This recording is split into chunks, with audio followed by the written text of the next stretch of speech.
káàbọ̀ sórí ìkànnì wọn fún abalẹ̀ fún adáde àbújọ tó ń ṣó lẹ́gbẹ̀ẹ́ wa ẹ̀ a máa pílẹ̀ ẹ̀ fún gẹ́gẹ́ bẹ́ẹ̀ ti mọ̀ pé tá ò bá ti rí àwa kì í sọ ìkọ́ta wálẹ̀ fẹ́ sọ lórí a máa ti ṣèwádìí lórí kúlẹ̀kúlẹ̀ tó dé pa mọ́ wá sórí ìkànnì ìfún yín láti gbọ́ wo fídíò tó wà lẹ́gbẹ̀ẹ́ wa ẹni ló bá tú ọ̀pọ̀lọpọ̀ àṣírí nínú ẹ̀ irú àwọn àṣírí wo lẹ́nu yìí tú ẹ wo àwọn àṣírí àgbọ́yanu ẹ wo mẹ́wàá ń lọ lábẹ́ ọ̀hún ẹ wo nǹkan tá a mọ̀ láwọn ẹ wo Clive ọ̀pápọ̀ lọ́pọ̀lọpọ̀ ìdí tó bá ìgbà púpọ̀ lè ti ń dáhùn ẹ bá subscribe like comment kì í ṣe ní máa jẹ́ wọ́n fà ní content nígbàkúgbà lórí òwe tó bá fi tẹ̀lé ìpàdé ṣùgbọ́n ìmọ̀ àti òye gẹ́mù sọ pé fídíò wọn alẹ́ ìta máa play fún fídíò náà rèé ẹ̀ka ṣùgbọ́n abẹ́ kó.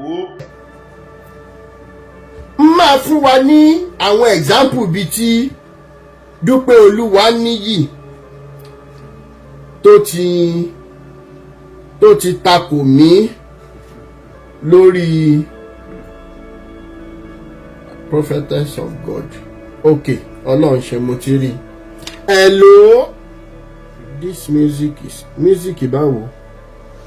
Wà music. Now 2023 ni Dúpẹ́ Olúwaníyì kọ́kọ́ takò mí.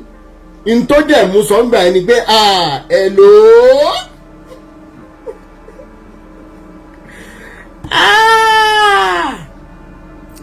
Ẹ jẹ́ kí n wá jáde. Ẹ̀yin mélòó lẹ mọ̀ Dúpẹ́ Olúwaníyì? Ẹ jẹ́ n wá jáde.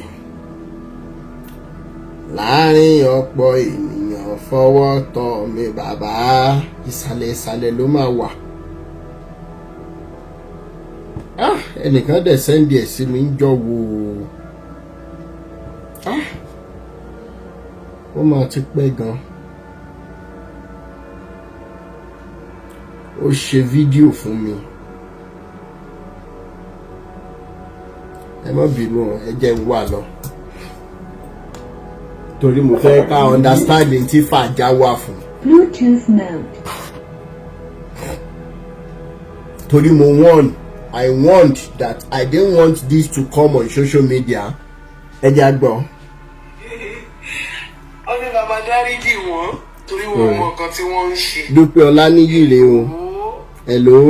Bíbélì sọ pé wèrè ni ọ̀rọ̀ àgbélébù lójú àwọn tó lè ṣègbé. Oh my God. Ẹ jẹ́ àgbọ̀. Hello. Ó ti ní àbí ṣé ẹni tí ò bá ti bá yín máa ṣépè tí ẹ sọ pé ń jàjà agbára yẹn ó ń ké àwọn òkè ìṣẹ̀gbẹ́ yín omi lè yan ó ti yẹ kò dìgbà tí èèyàn kan bá dán yín láti bá yín ṣépè nìkan ó ké àwọn ẹlẹbí yín torí bá àkan àmọ́ra wa rí ẹni yóò fi ṣe sísítà ẹ tàbí kó jẹ́ búrọ́dà ẹ lówó ọkọ búrọ́dà ibẹ̀ lè sọ pé aṣiwèrè sọ pé ó rí nínú ọkọ rẹ̀ wípé Ọlọ́run kò sí ó ní wọ́n bàjẹ́ ó tún wá di iṣẹ́ ìríra. Oh my God. Oh my God. Ṣé àwọn tá a ti gbàlà tá a gbàlà báyìí tá a lè gbàlà a máa ń dìde fún ìgbàlà ẹlòmíì má bínú ṣùgbọ́n torí lẹ́yìn ilé kò sí ọdún because bó ṣe wà yẹn tọmọdé bá ń gégi nígbó àgbà fún òye àwọn tó máa mú sí bàtọ́ tẹ̀ kọ́ Jésù bá mi fẹ́ mọ prophet àti prophetess ó ṣáà máa ń pe honorable àbó kì í pe kí ló ti pè òkè pé ọ́fíìsà ẹ̀rọ tó bá lè ṣe ìyẹn ṣùgbọ́n tó jẹ́ ń bá dé ọ̀dọ̀ ránṣẹ́ Ọlọ́run yẹn ló máa dì kò yẹ kó rí bẹ́ẹ̀ hello. Èpè tó lóun iṣẹ́ yẹn ni mo kò bá dé sí I'm a peacemaker when you come to my profile ó yà mí lẹ́nu gan ibẹ̀ lè sọ pé nígbà bá ti dé tá a wàásù ìrírí tí wọn ò gbọ́ ní ká pin ìkúrú bàtà wa ká fílẹ̀ ìwé Ọlọ́run àìfí ẹ̀ ó ló máa sàn fún Sódómù òun Gòmárà bí kí ó ṣe ní ìdájọ́ ní ìjọ bẹ́ẹ̀ lọ. Àkíyèsí ẹ̀ tí mo pè yẹn mo sọ mo nílò ìfẹ́ǹdẹ̀ ní bọ́ọ̀dì. Mo ní ṣùgbọ́n èèyàn kì í dédé yájú ságbàlagbà káti ìgbà mi bóyá ẹnìkan jẹ́ ìránṣẹ́ Ọlọ́run gan. Pé èèyàn dágbàlagbà ọ̀dọ̀ ọmọ Yorùbá. Nǹkan tí mo wá conclude sí ni pé bóyá òun ló bí láyé. Tó o bá lò bí láyé Ọlọ́run wọ́n máa nǹkan tí mo sọ yìí náà ló máa sọ. Ṣé o máa bú mọ́mì rẹ̀ ni? After all, tábàwọn tó rí wa síra wa tí bá yá àdílé àwọn ọmọ sí ṣe máa ń bímọ yẹn ọmọ mi ló máa jẹ́ sí ọmọ gbàtó tẹ̀ dáhùn tó jù yẹn lọ́gọ́ ohun bú wọn tí ó ti rí ẹ̀dá yẹn kó yẹ kó rí bẹ́ẹ̀ tí ẹnìkan bá ti rí onítìjú tó kàn lè sọ̀rọ̀ kó yiri ẹ̀ wò kó òótọ́ dẹ̀ ní o tó jẹ́ gbogbo nǹkan lè pè tí ọ̀sẹ̀ tí ò lè ṣe pèlé gbogbo àwọn ọ̀rọ̀ yẹn náà la máa ń sọ fáwọn kan tọ́lọ́wọ́ máa jẹ́ kó bá ọkàn wọn pàdé And some may even call me privately. Ṣùgbọ́n mo rí pé gbà tí mo sọ lọ́dọ̀ tiẹ̀ láti pàkíyèsí ẹ bẹ́ẹ̀ pé òun yanjú ìjà àgbára tó ń jà. Mo rí wípé ṣe ni irú níbẹ̀ yẹn wọ́n máa ti fi ní gbígbóná ju ọkàn yín. Kò sí nǹkan téèyàn lè sọ á máa ta dànù ní etí yín ni. Ẹ mọ̀ ògbóró àwọn nǹkan báwọn yẹn ilé ayé yìí jìn ohun mélòó lára ẹ. Àwọn ọmọ tó ń tẹ́rí sí yẹn ṣé kò sẹ́ni tó tiẹ̀ wá lè lanu gbàgà kó má tiẹ̀ wọ́n wò. Ara ẹ̀kọ́ lẹ́gàn. Dúpẹ́ Ọláníyì lóun lè bí mi lọ́mọ mo mà ti wá ṣẹ̀sì báyìí. Ó wá tó sókèrè ó sọ̀pọ̀ sí.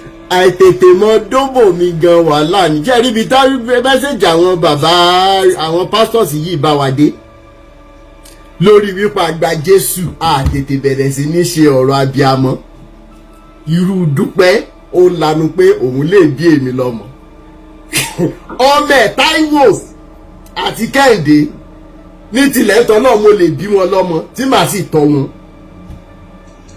ní kíní kan jákujàku mi gbọ́ fídíò yìí dáadáa ń gbà rẹ̀ wà láì mo ṣe ń gbọ́ dáadáa ni ó lóun lè bí mi lọ́mọ ẹja mọ̀ gbọ́nà ń máa fàjà lẹ́nu. Ọmọ Yorùbá ni aká máa bọ̀wọ̀ fún yàn ara ẹ̀kọ́ lé ni kò dẹ̀ sí nǹkan tó lè máa sin àtìjàngbara tó ń jà ó jẹ́ tó kọ̀ọ̀kan máa ṣépè fáwọn èèyàn kiri ló máa wá jẹ́ solution fún ẹ.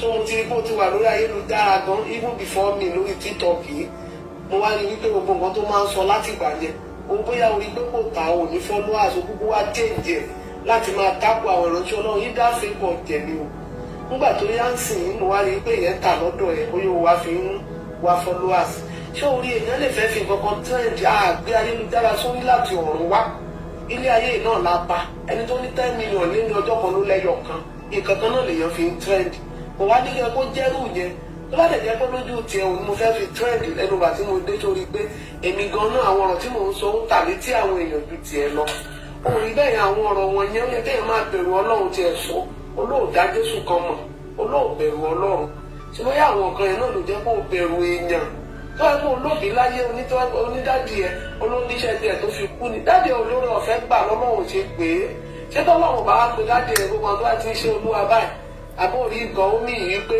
òun lè àtọ̀lẹ́ ní gbogbo wọn ó mì sáájú interpret ni ọdún mẹ́wàá tí mo ti ń kọ̀ bá iṣẹ́ Olúwa mọ iṣẹ́ tíṣe tí mò ń ṣe Olúwa tí mi ti fi ṣẹlẹ̀ permanently gbogbo wa la máa níṣẹ́ Ọlọ́run ń pè wá ni tó bá dẹ̀ mọ̀ pé ò ti ẹ̀ pọ́n ẹnìkan tó mọ̀ pé ẹ̀mí Ọlọ́run ò sí níbì kan fi wọ́n lẹ̀ kí wọ́n wà lórí ọwọ́ wọn tó bá dẹ̀ rí pé ìgbé ayé ẹnìkan lè táàbù nǹkan kan bẹ̀ sún mọ́ wọn yín ò kì í ṣẹ̀ṣẹ̀ wọn kó àwọn followers ẹ̀ náà tó tiẹ̀ síwájú yẹn by the time they see the consequence torí tọmọdé máa ń gé kínní gbó agbámọbi tó lè wó sí i wọ́n bá rí náà wọ́n máa sá padà irú wọn ṣèké ṣáájú mà ní wọn wọ́n máa gbára lé èèyàn títí tán lè máa tì ẹ́ tó bá délé wọn mà nílé ìdáyẹn tẹ́rí sí i olùmọ̀ọ́jà láti pàkíyèsí ẹ sí ìwọ́n yà mí lẹ́nu ìfẹ́ mà ní gbogbo àwọn tó bá máa fi mí lè ó mà ti láyà jù ìtò máa ń tẹ́rí sí wọn yẹn ó máa yẹ kó rí bẹ́ẹ̀ tó ẹnikẹ́ni tó bá ṣàti ṣe Olúwa báyìí òun lè ní wọ́n ọ̀lẹ ni wọ́n táwọn kan bá ti ẹ̀ṣẹ̀ ẹ́ tẹ́lẹ̀ tí wọ́n.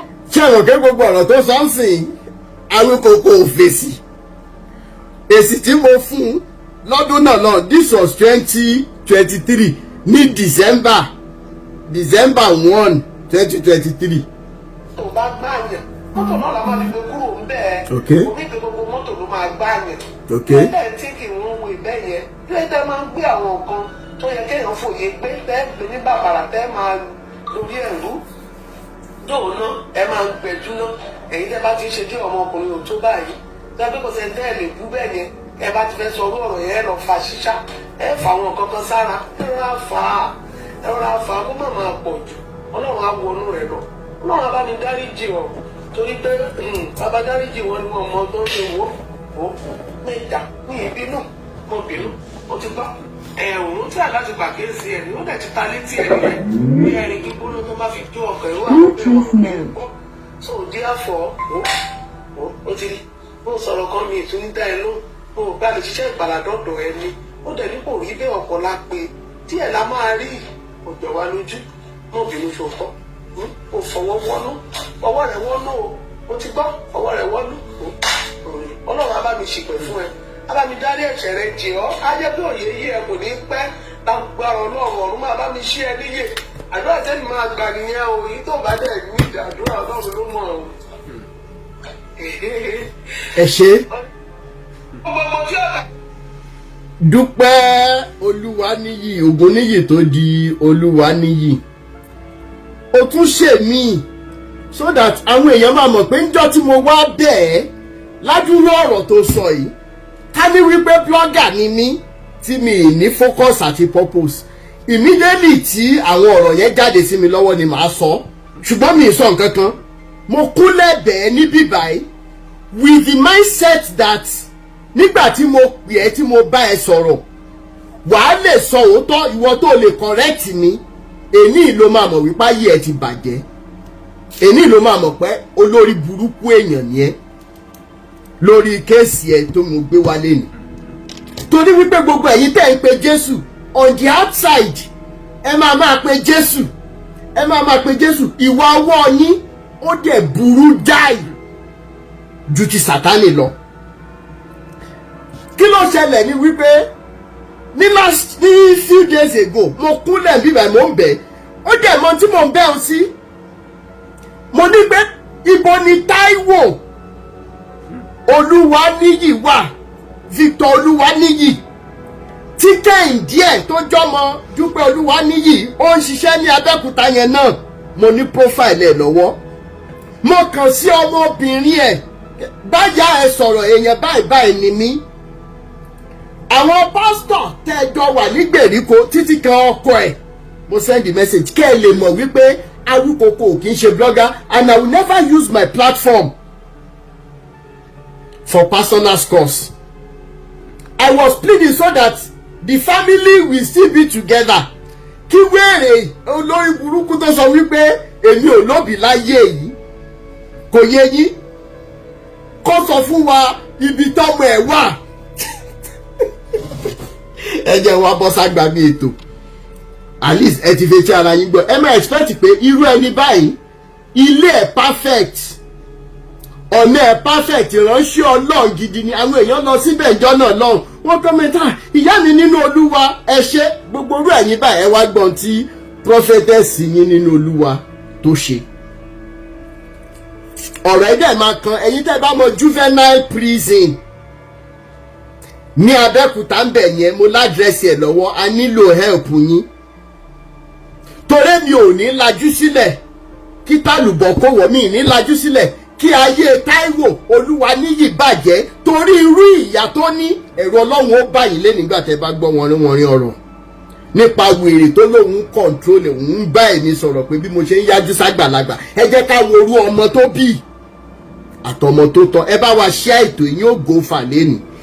Mo ń wá another one tó ṣe torí kì í ṣe ẹyọ kan ló ṣe. Ó ṣàfi mí trend díẹ̀ ń gbà yẹn. Wọ́n kàn lọ fún evangelism. Ẹ take note. Àwọn kan lọ fún evangelism. Níbi tí wọ́n ti wá ń ṣe evangelism wọn káàkiri ní Abẹ́òkúta, wọ́n wá dé juvenile prison. Juvenile prison kẹ̀ kí náà bá bọ̀. Ibo láriwo yìí ti ń wá.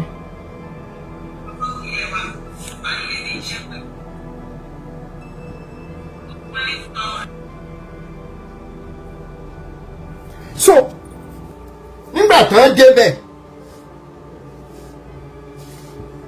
wọ́n ẹ̀jẹ̀ ń wá orúkọ yẹn. Wọ́n bá arákùnrin kan pàdé. Arákùnrin yẹn ó wá, kí ló gbé ẹ débí? Ọmọ ọdún mélòó ni ẹ? Orúkọ mi ni Táíwò Olúwaníyì. Kí ló gbé ẹ débí? Bá a ṣe ń béèrè lọ́wọ́ èèyàn nìyẹn o. Àti wípé ọmọ ọdún mélòó ni ẹ? Ọmọ 26 years lọ, àbọ̀mọ tó bí ní 1999. Ẹ̀yin èèyàn gbà mí bóyá mi mọ calculation o. Ọmọ tó bí ní 1999, ọmọ ọdún mélòó ni ní 2025? Ó ti pé 26. So tí n bá ti ń dógò láti bóyá secondary school tí àwọn ẹgbẹ́ mi náà ti ń dóbò màá ti bí irú ọmọ yìí tá à ń sọ yìí tírú Dúpẹ́ ìlànà tó wo baby face mi tó sọ wípé òun lè bí mi lọ́mọ. Nínú response tí mo fún Dúpẹ́ Ọláníyì ìgbà yẹn mo sọ fún wípé láyé ìgbà tá a wà nínú UI ó máa jẹ́ kan lára àwọn tá a máa ń wò pé ó yá ká tiẹ̀ fi ẹni yìí gbé òjò ká fi pa òtútù. Mo rántí pé mo fún ní response yẹn pé má jẹ́ kí baby face mi deceive èmi pẹ̀lú àwọn wèrè tẹ́jọ́ ń ṣe ọ̀rọ̀ Jésù káàkiri tẹ́ ń parọ́ tán ra yín àìṣẹ́gbẹ́ o. Bẹ́ẹ̀ ni mo mà mẹ́ni tí mo tó mo mẹ́ni tó jù mí lọ ti gbẹ́gbẹ́. Kí ló wá ṣẹlẹ̀ ní wípé wọ́n wá béèrè lọ́wọ́ arákùnrin pé as 26 years you are not supposed to be in juvenile prison. Tó o bá ní nǹkan kan tó o ṣe you are supposed to be processed as an adult, not coming to juvenile prison. Ló bá ní anyways since Ọlọ́run ti gbé ẹ̀yin wa ẹjọ́ ẹnìkan ni kẹ́ ẹ bá mi reach gbogbo nǹkan tí mo dẹ̀ fẹ́ sẹ́ àwọn èèyàn bá ní òkè àwọn máa gba ohun lẹ́lẹ́ ẹ ṣáàbá mi reach Awíkókó torí òun mọ̀ wọ́n dáadáa pé wọ́n máa ń jà fún ẹ̀tọ́ ọmọ ènìyàn. ẹ̀jẹ̀ ń bá àwọn tó wá lọ fún evangelism yẹn lọ́lọ́run lò ṣe mọ̀ pé àwọn tó bá wà ní prison wọn ò ní access sí phone gbogbo nǹkan tí ó bá fẹ́ sẹ́ndì sí mi ẹjọ́ sẹ́ndì ẹ̀ lẹ́ẹ̀kan náà sí yín kẹ́yìn wá sẹ́ndì ẹ̀ sí mi ká wá bẹ̀rẹ̀ láti bẹ̀. Wọ́n wá ṣe kinní yẹn ni mo fi wá kàn sí Dúpẹ́ Olúwaníyì pé báyìí in tó kọ́kọ́ ṣẹlẹ̀ ni wípé ọmọ yìí ó ń ṣe Bitcoin business. Àwọn kan dẹ̀ ṣe business pẹ̀lú ẹ̀ tó ń lọ to the tune of $19,500. Bá a ṣe ń sọ̀rọ̀ ẹ̀wọ̀n tí ìrówó wọn gbà. Ìyẹn lèmi fi kọ́kọ́ wọlé sí Dúpẹ́ Olúwaníyì láì pé báyìí ní tí Dúpẹ́ sọ fún mi ni wípé nígbà tó mú o tí Táíwò Olúwaníyì ń bá wọn ṣe business òun ò sí bẹ̀ kí wá ní ìdí ẹ̀ tán ṣe máa pe òun pé bàbá mo ní tí mò ń pè yìí fún kọ́ ní ọ̀rọ̀ owó yẹn ibo ni Táíwò Olúwaníyì wà. Ó ní kí ló kàn ó kìnnìkan kò dẹ̀ mọ information tèmi ní lọ́wọ́ ẹni tó pe rẹ̀ ní prophetess of God onírú ayé àtọ̀run ni. Màmá kàwọn mẹ́sẹ̀gì yẹn ń sìn ẹ̀rọ Ọlọ́run ó báyìí. As at the time tí mo pe Dúpẹ́ Olúwaníyì tí àwọn church members pẹ̀lú àwọn bàbá kankan ní church wọn tí wọ́n mọ̀ ní wípé Táíwò Olúwaníyì wà ní South Africa ní woman olórí burúkú aṣèrè rádaràdà gbogbo ẹ̀yin tẹ́ ń wá àwọn prophet àti prophetess wèrè káàkiri àánú yín ló ń ṣe mí. Mo ń bẹ̀ yín ní ẹjọ́ torí Ọlọ́run ẹ blọ́ọ̀kì wọn dànù olórí burúkú ló pọ̀ jù nù wọn. Nígbà tó fi ọwọ́ ara ẹ wá ọmọ lọ sí prison tí wọ́n dẹ̀ allege wípé ẹni tó gbaṣẹ́ yẹn ṣe ó gba owó lọ́wọ́ ẹ tó wọ́n sọ fáwọn èèyàn rí pọ́nmọ́ wà ní South Africa. Ayé ìwọ Dúpẹ́ Olúwaníyì abájọ tó jẹ pé lórí burúkú yìí máa ní pé kí n má ṣe pé ìjọ tẹ́yìn tí ń ṣe pè fẹ́ mi ṣé mi bẹ̀rù ni ogun ló ń ṣi ni kó èpè kí n ṣe ni jà olórí burúkú ìwọ Dúpẹ́ Olúwaníyì ò ní jẹ wọn mọ́ ò ní rí bá ti ṣe òní rọ́nà gbégbà orúkọ Jésù tẹ wá bàjẹ́ yẹn ayé yín ó bàjẹ́ ju bẹ́ẹ̀ lọ. Ẹ̀yin olóṣó lórí burúkú ìwọ ń sọ lóṣó pé tí ìbá yẹ pé bóyá pé ìwọ tètè bẹ̀rẹ̀ sí ní dókò ìwọ ó bí èmi lọ́mọ ìwọ lẹ́gbẹ̀ẹ́ Ìyá Ìbàdàn lẹ́ẹ̀kan sí òtún ní ṣe oríire.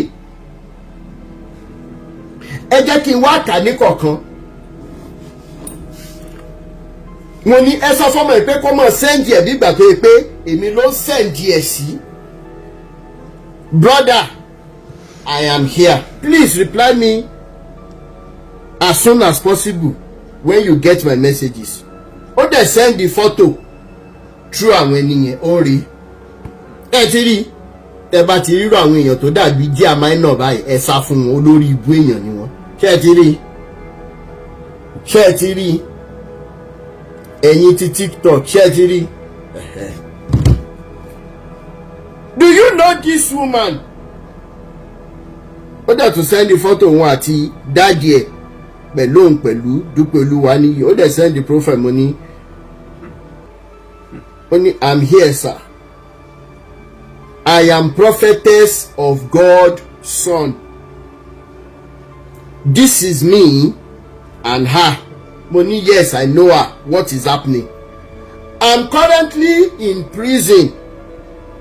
She came to lock me up in prison because I do caution her on how she used to beat my daddy, that is also a pastor, and slap him, even tear his clothes. tí n bá ń gbé wọn ré ẹ mọ̀ ní pé Rotimi ń ṣàṣejù. n máa kà yẹn again. I'm currently in prison. She came to lock me up in prison because I do caution her on how she used to beat my daddy, that is a pastor, and also slap him, even tear his clothes. Money, what can I do now? What are the evidences? Ẹ mọ̀ pé mo máa ń béèrè. She came to lie that I am not mentally stable, and moreover, because she does not get money from my hand again, and normally I do smoke cigarettes, so she used it against me and come to lock me up.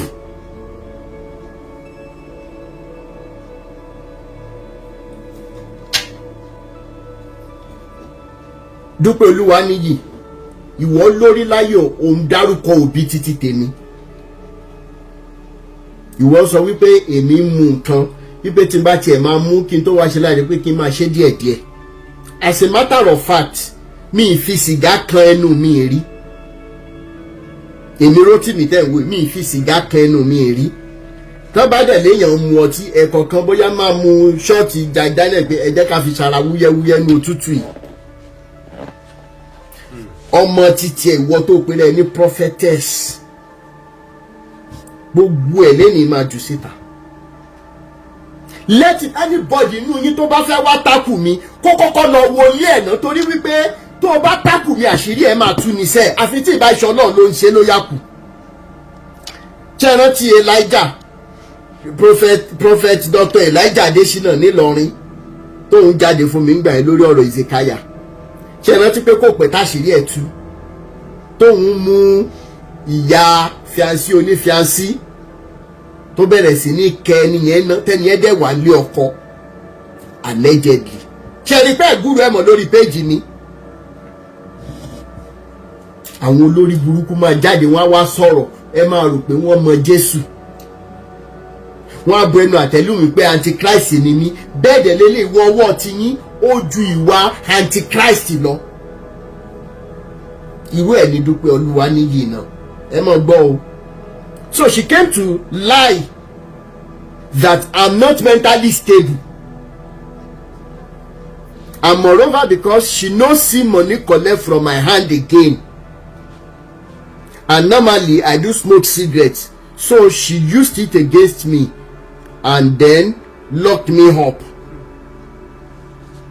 See how I don look, ọmọ yẹn ti hù. So ẹjọ́ eléyìí tá à ń gbọ́ lẹ́ni mò ń bẹ gbogbo wa, ó ti diṣẹ́ gbogbo wa báyìí. Ẹ̀yin tẹ́ bá wà l'Abẹ́òkúta tẹ́ bá mọ juvenile prison yẹn, ẹjọ́ ẹ kàn sí mi. Ọlọ́pàá tí Dúpẹ́ Olúwaníyì fún lówó láti lè adjust the age ọmọ ẹ̀, it is a criminal offence under the constitution of Nigeria pé o change age èèyàn o change age ara ẹ̀. Dúpẹ́ Olúwaníyì mọ̀ múra lẹ̀. Ẹ̀yin tẹ́ ẹ bá mọ àwọn ọlọ́pàá tó lè bá wa ṣiṣẹ́ l'Abẹ́òkúta with immediate effect Ìsìnàdìgbẹ́, bẹ́ẹ̀ ni mi ní wá yín tì rehability tech services, mi ní wá yín tì Àdìgbẹ́ ló wà, mo mẹ́yẹ bọ̀ lápò. Ẹjọ́ nítorí Ọlọ́run ẹ kàn sí mi.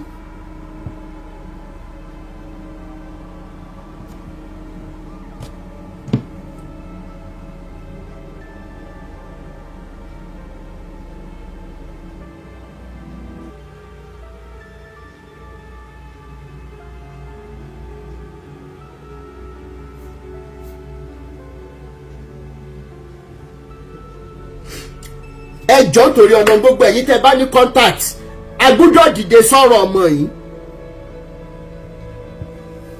+234 81 0433 2419 gbogbo ẹ̀yin tí Elédùmarè máa lò fún wa láti gba ọmọ ẹ̀ sílẹ̀.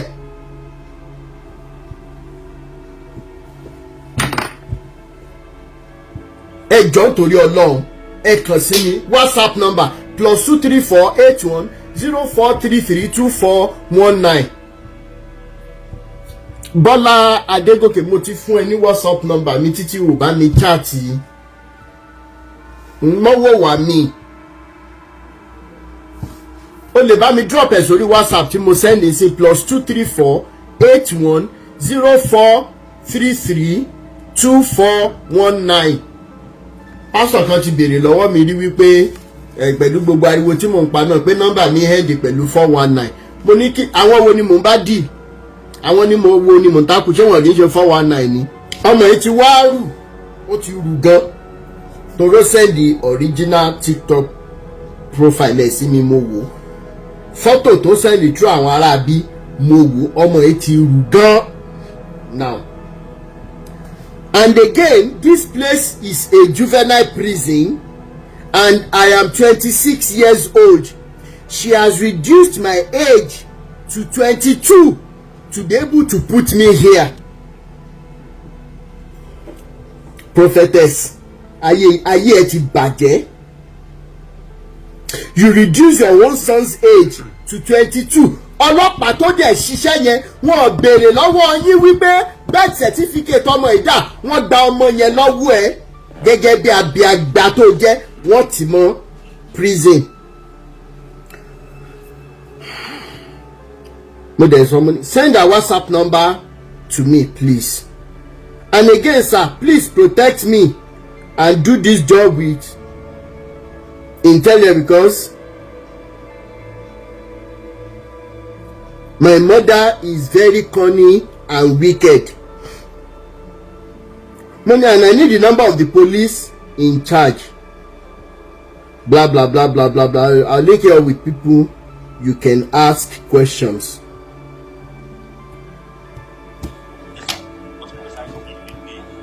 As I am like say, I am a cryptocurrency trader. Kini mo máa ń rà bitcoin ni mo máa ń rà tí mo dẹ̀ máa ń tà. And again, ẹni tó ní fóònù yìí gan kò gbúdọ̀ mọ̀ wípé mo ń ṣe irú nǹkan báyìí. Torí ṣe bẹ̀rẹ̀ bí mo ṣe bẹ̀ ẹ̀sà mo máa sẹ́yìn TikTok page sí ẹ̀rí. Ṣé wàá rí nǹkan tí ó tún wá fọ́ níbẹ̀ wípé èèyàn kan sẹ́yìn bitcoin sí worth 19,500. So mi dẹ̀ tí ráyè láti sanwó fún ẹni yẹn báyìí nísìnyí. Ẹni yẹn ó dẹ̀ nílò owó yẹn for medical fees. Ìyá yìí tún jẹ́ èèyàn burúkú tó ẹgbẹ́ kò fẹ́ ní sanwó ẹni yẹn. Sọ pé ó dà bí ẹni yẹn gan báyìí nígbà tí wọ́n fi mí ṣàfẹ́ nìyẹn àwọn yẹn báyìí fóònù mi ti kú wọ́n ti ṣe gbogbo ẹ̀. So ẹjọ́ mo máa líǹkì wọn àwọn ẹni yẹn báyìí nísìnyí. And nǹkan tẹ̀ fẹ́ ṣe gbogbo information tí mo disclose pẹ̀lú ẹ má jẹ́ kó mọ̀ ọ́. Now èèyàn bá ọmọ yìí ṣe bílẹ̀ $19,500 bí bá ṣe ń sọ̀rọ̀ yìí ìyá yìí ò jẹ́ kí ọmọ ẹ̀ ṣe business yẹn kó send owó olówó sí wọn, which is the reason why I got in touch with her kó tó máa ṣe bí pé òun smart ní kíní olórí burúkú tó dàbí ìnàkí. Sir, help me, I am innocent. I just have a bad mother and I need my freedom. Ọmọ ló sọ yẹn o. Ibi tí ìyá tèmi bá wà lẹ́ni tán bá ń sọ̀rọ̀ ọmọ yóò mọ̀ fi mí yangàn ni. Èmi gan fi ìyá tèmi yangàn lẹ́nigbẹ̀ ni. Ìwọ lórí láyà òun sọ̀rọ̀ sí bàbá àti ìyá tèmi èmi Rotimi Daniel. O ò ní wá mọ́ níwọ̀dú pẹ̀lú wa níyì. O ò ní wá mọ́. Gbogbo tó ti wá fi ọwọ́ àwọn èèyàn kó jọ lójú ẹ̀mí ẹ̀ báyìí gbogbo ẹ̀ máa parẹ́ tó bá jẹ́ mọ́tò ló fi rà bẹ̀rù láti wa mọ́tò yẹn bẹ̀rù láti jẹ́ kí wọ́n fi mọ́tò yẹn wẹ̀ torí ògùn ò fi ẹ̀jẹ̀ wẹ̀ níwò lórí burúkú olè ọ̀lẹ ìwọ ni wọ́n ṣe teaching job Ọlọ́run wá pè ẹ́ pé kó fi teaching job yẹn sílẹ̀ pé kó wá ṣiṣẹ́ Olúwa wo nǹkan tó wá fi ṣe Olúwa yẹn ṣe ṣé onípa yìí ẹ ti bàjẹ́ abájọ tí gbogbo yín ò kí n fẹ́ jẹ́ kí n ṣe pé àṣetorí pé ìwúwo èpè ni mo mẹ́yẹ bọ̀ lápò ẹ̀jẹ̀ mọ́ ṣé bọ̀ díẹ̀díẹ̀. This is my TikTok page, mo wo TikTok page ẹ̀. Evidence that she is my mother. Watch this back. Watch this video, ma. Watch this video. Her frame is there at the back. Mo wá wo video yẹn mo rí wípé ìyá ẹ̀ wà lẹ́yìn ẹ̀.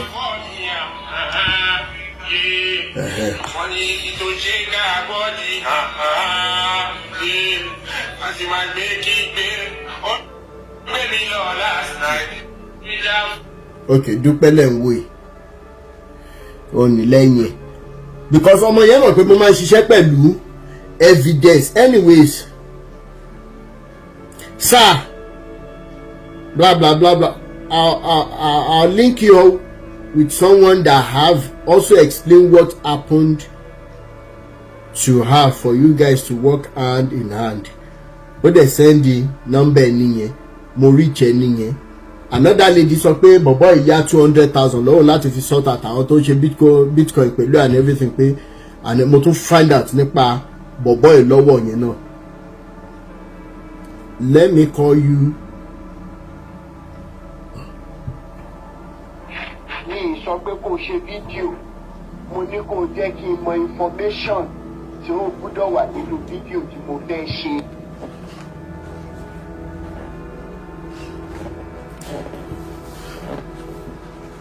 So only kí n sọ prophetess of God Dúpẹ́ Olúwaníyì, your son Olúwaníyì Victor Taiwo received bitcoin worth of $19,500 US from his customer. Never since July 1st he hasn't been active. His device was tracked and the last information indicated 3 locations: Ekiti, Ado Ekiti. Second location, Abeokuta Adigbe. Last location was Ọjà Ọ̀dàn, Ogun State. Kindly, your son must make the payment. So, aṣá sọ̀rọ̀, mo get details àwọn ènìyàn náà torí wọ́n ní ìdòwò wọn and everything. Anyways, kẹ́tìrì, wọ́n lélẹ̀, àwọn àtìyẹ́ lélẹ̀. Prophetess yín nìyẹn o, àwọn tẹ́ ń pe orúkọ Jésù lábẹ́ wọn.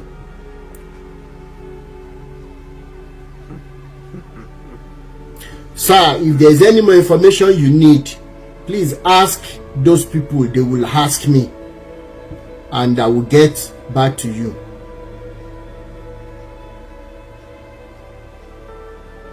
Oh, they send the location to me.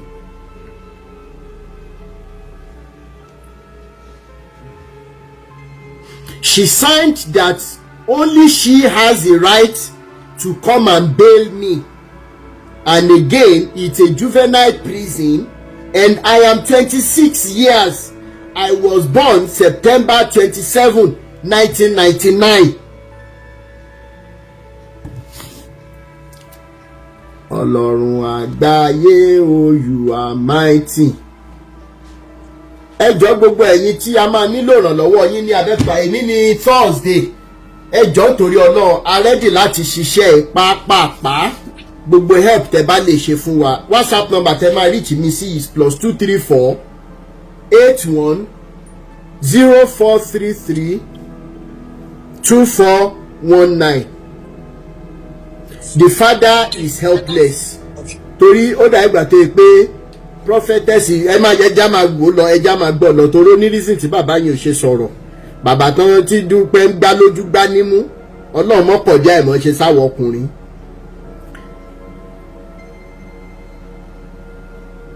Now, my mother, Dúpẹ́ Olúwaníyì, caused fight between me and my twin brother that we don't talk again till date.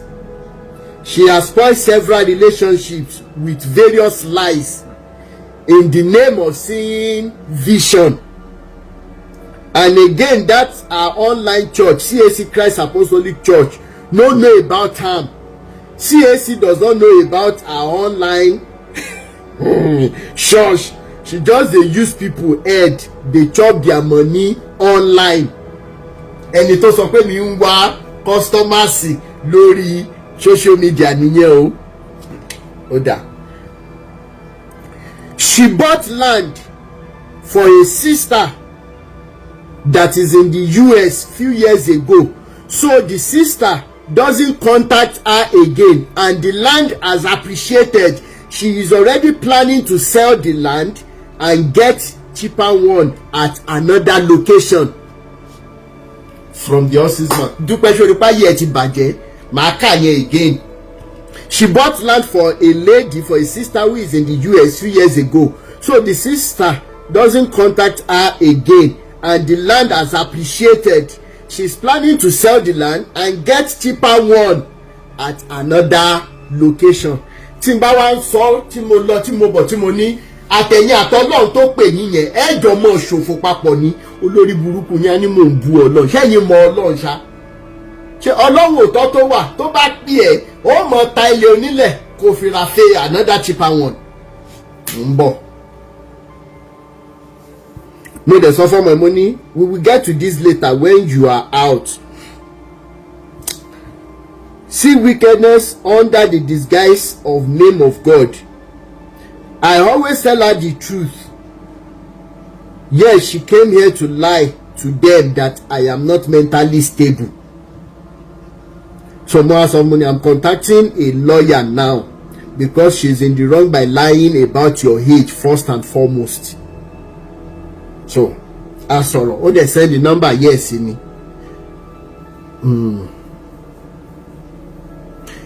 My mom sabi lie gan.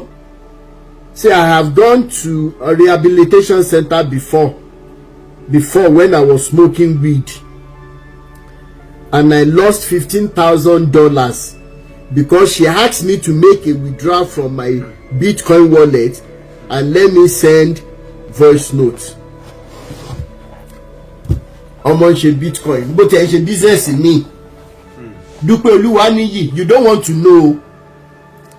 Tí n bá ra mọ́tò fún ìyá mi lẹ́nìí, ìyá mi ó béèrè pé ṣẹ́ṣẹ́ tó ń ṣe tẹ́lẹ̀ ṣe ó ti pààrọ̀ ẹ̀ ni.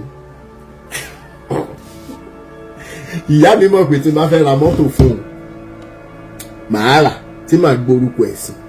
Ṣùgbọ́n ìyá mi ó béèrè wípé ṣé àwọn ọmọ aláìníyá àti bàbá tó ń bọ́ ṣé wọ́n ti yó tán? Àwọn ará àdúgbò mi Rotimi ebi ó pa wọ́n. Irú ìyá tèmi ni yóò béèrè lọ bí mo dàgbà tó yìí. Bẹ́ẹ̀ ni ẹja mọ̀ gbọ́ lọ. Ọjọ́ yẹn dájú àti wọ́n pè mí lóko wọ́n ní pé ìjọ ṣẹ́rí nígbà tí wọ́n wà ní $1,000 lọ́wọ́ bẹ́ẹ̀ tí mo ti bẹ́ẹ̀ sí ìwé fún ọ̀yẹ́. So wọ́n ní pé kí n yọ owó àyọ̀ owó yẹn nítorí láìpẹ́ this was about eléyìí ò clear dáadáa.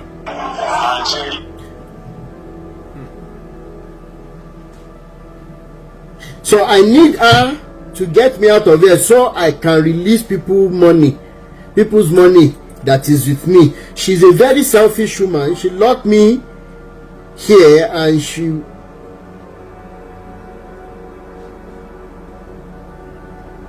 doesn't stop to always do live video back to back to extort people of their hard-earned money. My father can't say anything because he is not financially buoyant.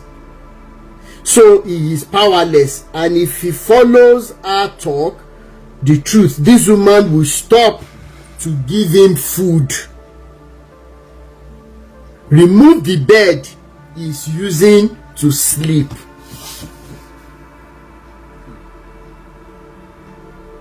Tí bàbá bá sọ̀rọ̀, ọmọ ló ń sọ̀rọ̀ yìí o, tí dájú òun bá sọ̀rọ̀, Dúpẹ́ Olúwaníyì ò ní fún wọn lóúnjẹ, á dẹ̀ tún yọ bẹ́ẹ̀dì tí bàbá fi ń sùn.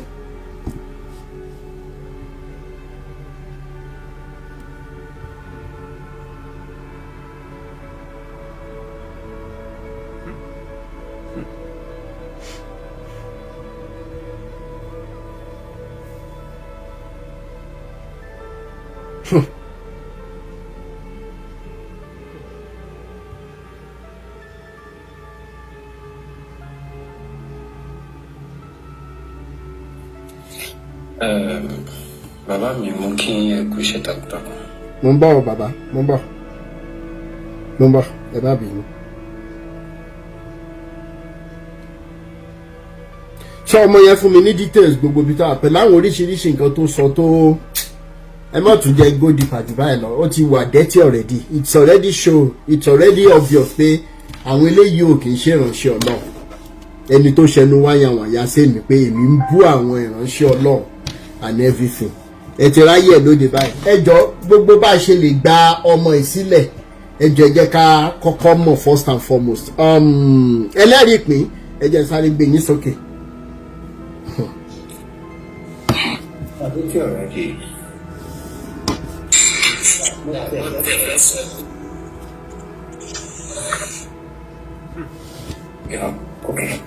Bó sọ pé kẹ́ ẹ jẹ́ kí ojú máa ẹ̀ ṣòyàdá.